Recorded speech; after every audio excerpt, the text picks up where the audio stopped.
안녕하세요. 저희는 대한이비인후과 의사회 헤드미러 TV를 오늘 방영을 시작하겠습니다. 오늘 주제는 수면 다운 검사 할 때 저희가 이제 중요하게 해야 되는 부분들이 훅업인데요. 이제 저희 직접 하시는 원장님도 계시겠지만 대부분 이제 임상병리사 선생님들이 해주시는 잡입니다. 하지만 이런 것들을 좀 잘 해놔야 저희가 판독할 때 그리고 환자분 진단할 때 정확한 정보를 얻을 수 있기 때문에 다시 한번 아는 기회가 되면 좋을 것 같고요. 새로운 임상병리사 선생님들 교육을 하시거나 그리고 지금 현재 일하고 계시는 분 임상병리사님들을 재교육하는 데 사용되시기를 바라는 마음입니다. 오늘 출연자는요, 현재 대한이비인후과 의사회 그 의무의사이신 이철희 원장님과 그리고 저 공보의사 이대용이고요. 그리고 또 강북 보아스 병원에서 많은 경험을 가지고 계신 박진 임상병리사님께서 실제 나중에 시연 영상 같은 것을 설명을 좀 해주시도록 하겠습니다. 물론 이제 이 ASM 가이드라인을 중심으로 버전 3.0이고요. 2.5나 2.7이나 대부분 비슷한데 이걸 참고로 해서 저희가 말씀을 드릴 거고요. 우리가 훅업을 하는 이유는 그리고 또 잘 해야 되는 이유는 ASM 가이드라인에서 저희가 레포트할 것들 그리고 판독이 필요한 정보들을 정확한 정보들을 얻기 위해서 시작을 하는 것이기 때문에 목차에 보시면은 우리가 PSG에서 보고해야 될 자료들 그리고 MSLT 이제 나르코lep시를 진단할 때 필요한 진단 검사에서 보고해야 될 그런 정보들 슬립 스테이징 할 때도 물론 이제 뇌파를 중심으로 많은 정보가 필요하고요. 어라우절도 마찬가지 카디악 이벤트나 무브먼트 이벤트 그리고 레스피레이터리 이벤트를 모두 보고를 할 때 정확한 정보를 저희가 얻기 위해서 훅업은 중요한 것으로 되어 있습니다. PSG를 할 때 우리가 레포트 해야 될 여러 가지 소견이 있는데요. 이제 제너럴한 파라미터들은 아시는 것처럼 EG, EOG, чин EMG, 렉 EMG, 에어플로우 시그널도 필요하고요. 벨트를 통한 레스피레이터리 에포트도 당연히 보고를 해야 되고, 옥시메트리도 사용을 하고, 바디 포지션이나 EKG, 그리고 비디오를 이용한 저희 정보들이 필요합니다. 그리고 스코어링 데이터로서는 라이트 온, 라이트 아웃 클락 타임도 필요할 거고 토탈 슬립 타임, 토탈 레코딩 타임, 그리고 슬립 레이턴시, 렘 슬립의 레이턴시, 수면 후에 이제 깨어있는 시간들도 보고를 해야 되고요. 수면 효율도 당연히 보고돼야 될 내용들입니다. 그리고 각각의 스테이지에 따른 시간과 퍼센티지도 같이 보고를 하도록 되어 있습니다. 그리고 이제 어라우절 이벤트들에 대한 보고 내용은 어라우절 넘버, 이렇게 횟수가 중요하고요. 그리고 또 그런 인덱스가 효율 인덱스도 보고를 해야 되고, 카디악 이벤트들에 대해서는 하트레이트의 평균도 보고를 하고, 브라디카디아, 타키카디아, 여러 가지 아리스미아에 대한 보고가 될 수 있으면 좋겠죠. 근데 저희가 좀 관심이 좀 떨어지는 부분이긴 한데, 제가 이렇게 노란색으로 표시해 놓은 거는 이제 옵셔널한 레포트들입니다. 해도 되고 안 해도 되는데, 필요한 정보들은 레포트를 해야 될 것이고요. 무브먼트에 있어서도 우리가 관심 있는 거는 PLMS지 않습니까? 이것의 횟수, 그리고 인덱스, 그리고 또 그 PLMS에 의한 어라우절이 발생을 했을 때 그런 횟수와 인덱스도 필요할 거고요. 마찬가지로 이제 램스빌립에 발생하는 그 PLMS도 같이 관찰을 해주셔야 됩니다. RBD 때 우리가 필요한 정보들이거든요. 그리고 레스퍼티 이벤트는 우리가 이제 가장 중점적으로 보고하는 레포트들인데 에이프니아를 옵스트럭션과 믹스드 그다음 센트럴로 나눠서 보고를 해야 되고요. 하이퍼프니아를 보고를 합니다. 근데 저희가 좀 중요하게 생각할 수도 있는데 옵스트럭티브한 하이퍼프니아나 센트럴 하이퍼프니아는 옵셔널로 되어 있더라고요. 저도 이건 처음 알았는데 그리고 에이프니아 인덱스 AHI 그리고 또 여기 나와 있는 거는 일반적으로 저희가 90% 미만의 세츄레이션이 떨어지는 상황에 대해서 이제 퍼센트나 타임을 재는데요. 이런 것들도 중요한 정보들이겠죠. 그리고 아트리얼 옥시젠 세츄레이션도 중요하고 미니멀한 옥시젠 세츄레이션도 중요합니다. 여기가 이제 보험을 적용을 하냐 마냐에 따른 중요한 정보들이기 때문에 그 목적 이외에도 저희가 필요한 정보들이라고 보시면 되고요. 하이퍼벤틸레이션에 대해서는 칠드런에 대해서는 이게 그 레코멘데이션 되고 있는데 어덜트에 대해서는 옵셔널이고요. 표시는 그런 식으로 되어 있습니다. 그리고 당연히 이제 체인스토크의 호흡이나 성인에서는 보고가 돼야 되고 소아의 그 피리어디컬 브리딩도 마찬가지 스노링도 칠드런에서는 레코멘데이션 되어 있는 레포트들이라고 보시면 될 것 같습니다. 종합을 해보면 우리가 이제 PSG를 할 때 어떤 정보들이 기록이 돼야 되고 그 정보를 얻기 위해서 훅업이 필요하냐를 이제 정리를 좀 해보면 당연히 이제 수면 질환에 대한 그 진단에 있어서 필요하고요. EEG의 문제, 그리고 EKG에서의 문제점, 그리고 환자의 움직임에 대한 그 관찰 등이 필요할 거고, 저는 상당히 중요하게 생각하는 게 이제 슬립 히프노그램인데, 이게 전체적인 골격이 좀 잘 보이거든요. 이것도 이제 옵셔널이지만, 레포트 하실 때 이 히프노그램을 좀 자주 보시고, 자주 활용하셨으면 좋을 것 같은 사견이 있습니다.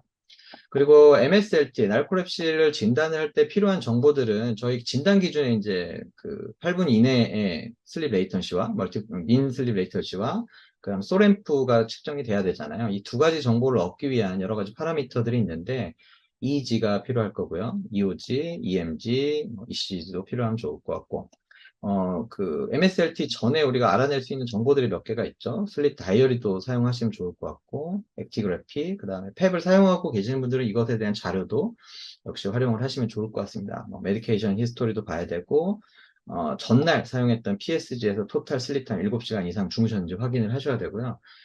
슬립 레이턴시는 진단 기준 민 슬립 레이턴시에 들어가진 않지만 전날 시행했던 PSG의 소램프는 한 번 추가할 수가 있지 않습니까? 그래서 이 소램프가 나타났는지 여부도 확인을 하셔야 됩니다. 그리고 여러 가지 EEG, ECG, 환자의 행동에 대한 애브노멀리티도 확인을 하셔야 될 것 같고요.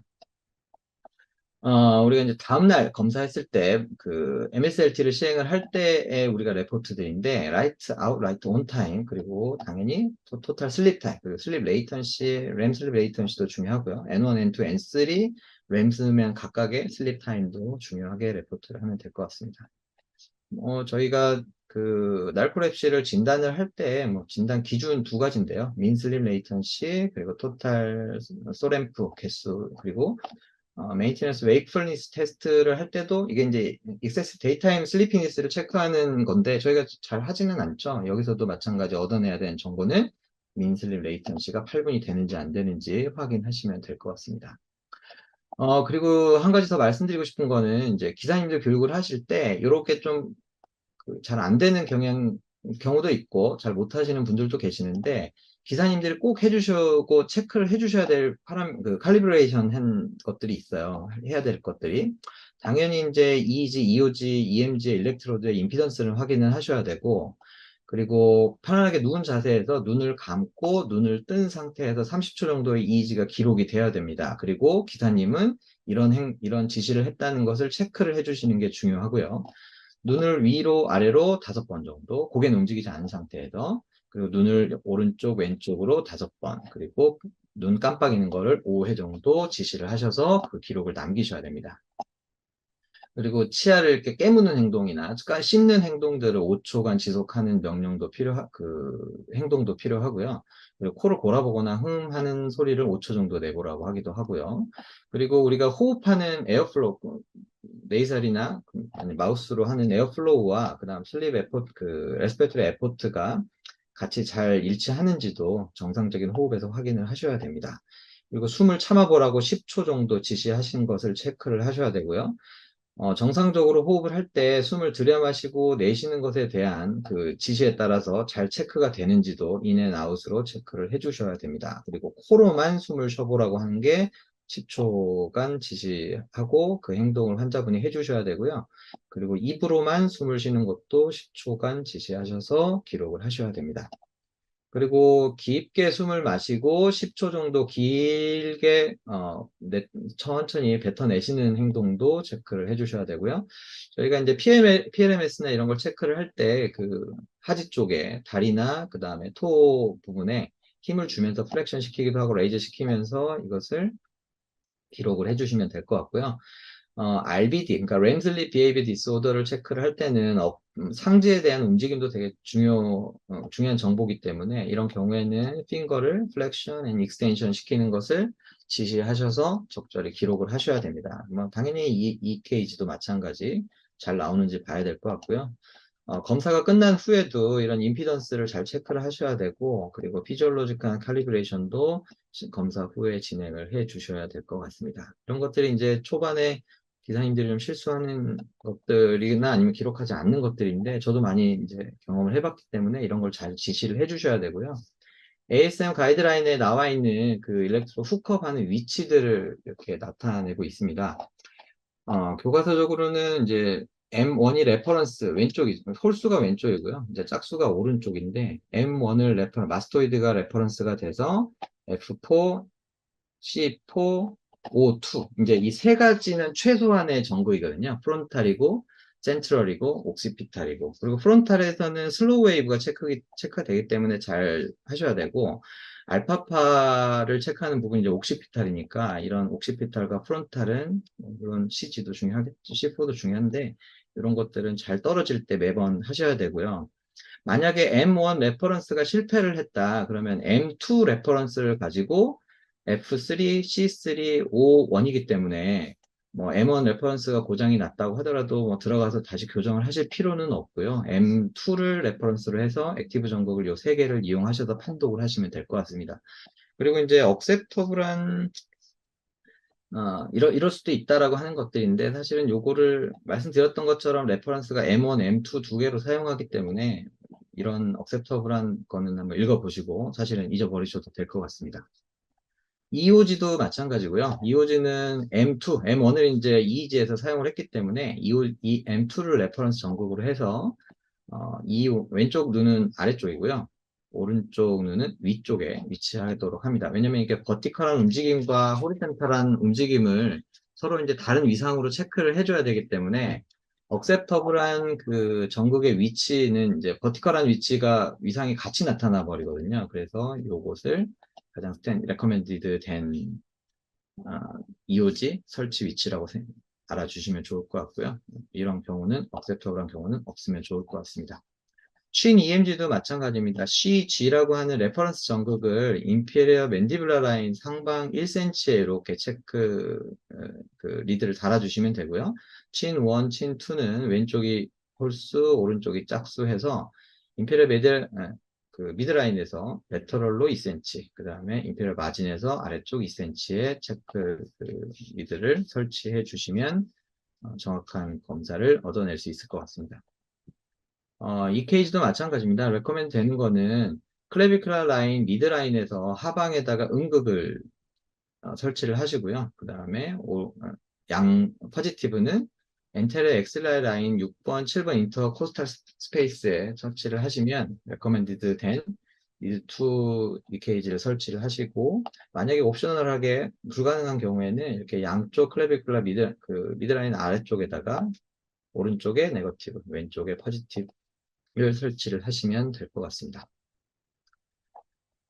그리고 렉 무브먼트도 저희가 체크를 해야 되는데, PNM을 할 때 중요하죠. 물론 이제 RBD 할 때도 중요한데, 렉 무브먼트 같은 경우는 엔티어 티비얼리스 머슬이 이렇게 위치를 합니다. 이 위치를, 근육의 위치를 알아내는 방법은 이제 토나, 그 다음에 그 풋을 플렉션 익스텐션 시키다 보면 힘이 가장 많이 들어가는 부분이 있거든요. 그러니까 엔티어 티비얼리스 머슬이고, 두 개의 전극은 한 2에서 3cm 정도 띄워서 사용을 하시라고 되어 있고, 프락시멀한 3분의 1 쪽에 두 개의 전극을 일렉트로드를 부착을 하게 되어 있습니다.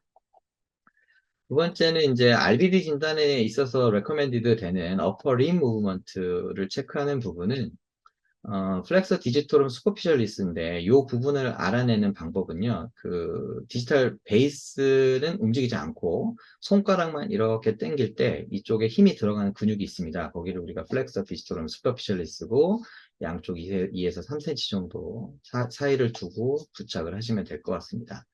이 부분이 안 된다 그러면 이제 익스텐서 디지털은 코미니스에도 설치를 할 수 있는데 이 손바닥이나 손목은 그대로 둔 상태에서 손가락을 이제 뒤로 젖히는 행동을 하면 상당히 뒤쪽에 있거든요. 이 부분에다가 전극을 부착을 하시면 될 것 같습니다. 양팔에 부착을 해주시면 될 것 같고요. 또 다른 우리가 EMG들은 브룩시즘이죠. 이가리가 동반되는 환자분들이 있으니까 마세터 머슬에 2에서 3cm 정도 차이를 두고 부착을 해주시면 될 것 같습니다. 그리고 진단해야 될 질병 중에 리드미컬 무브먼트 디스오더도 있는데, 요거는 이제 파라스파이널리스 머슬 양쪽에다가 이렇게 설치를 해줘야 되는데요.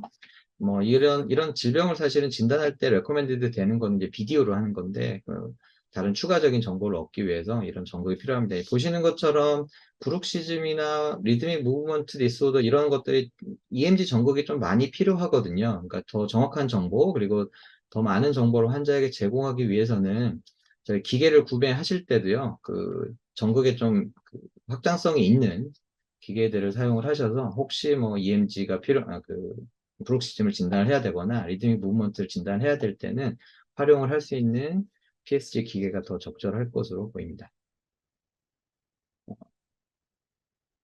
그리고 화면 나오나요?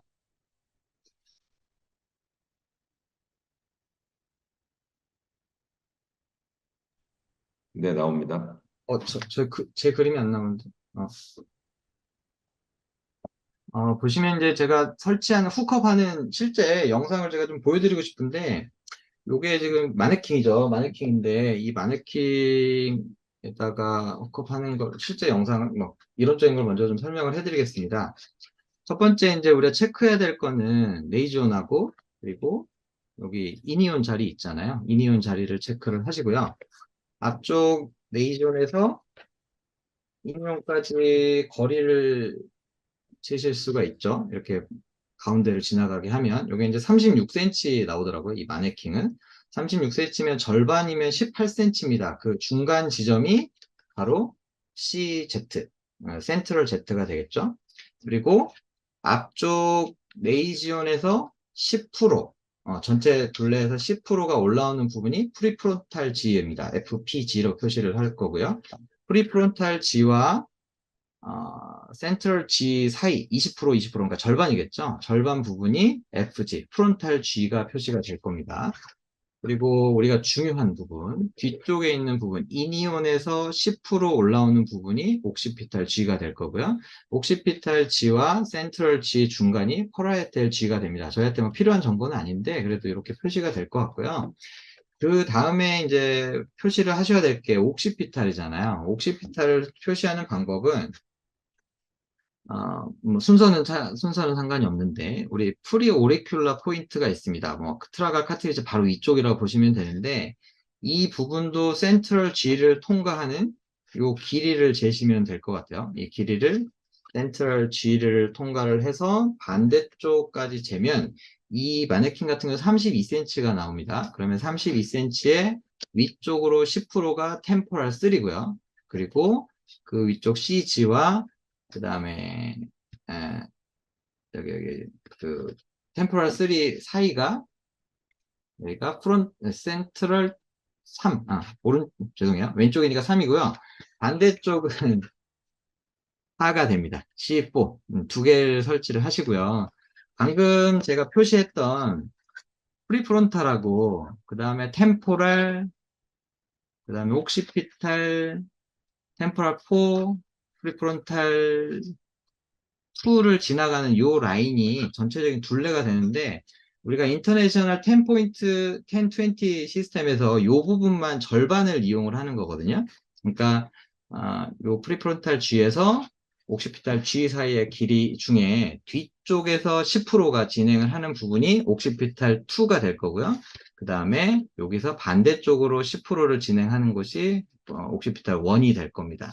그리고 이제 마지막으로 저희가 체크를 해야 되는 게 프론탈인데요. 프론탈을 하는 방법은 뭐 선생님 매번 이렇게 체크를 할 수는 없는데 간단히 한번 설명을 해드리면 우리가 처음에 체크를 했던 프론탈 있지 않습니까? 아, 프론탈 에잇을 체크를 해야 되는데 절반 중에 요 두 개, T4와 프리프론탈 2 사이 중간 지점이 F8이 되고요.